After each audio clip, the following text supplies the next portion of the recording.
अस्सलाम वालेकुम नाज़रीन, आप देख रहे हैं JN न्यूज़ HD। आइए नजर डालते हैं आज की अहम खबरों पर।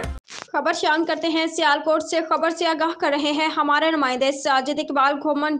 सियालकोट के नवाही कस्बा भागोवाल नवादा चौक में हमजा पेट्रोलियम का शानदार इफ्तिताह किया गया, जिसमें इफ्तिताही तकरीब महफिल मिलाद मुस्तफ़ा सल्लल्लाहु अलैहि वसल्लम से किया गया। तहरीक लब्बैक पाकिस्तान के मरकजी रुकन शोरा अल्लामा फारूकुल हसन कादरी ने किया।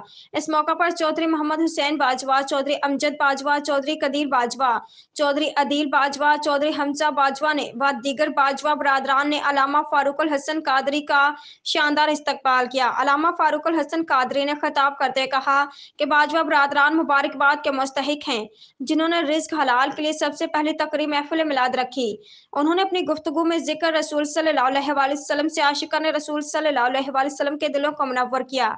अहले इलाका के मुकामी उलमा कराम अल्लामा अरफान अवैसी, अल्लामा हमायूं कादरी, अल्लामा अब्बास कादरी, नकीब महफिल शम्स सुल्तानी, आरिफ काहलू, मलिक उस्मान गनी, अवैस बाजवा और डिजार मार्की के चीफ एग्जीक्यूटिव चौधरी तारिक महमूद बाजवा समेत अहले इलाका की सियासी मजहबी शख्सियात की शिरकत।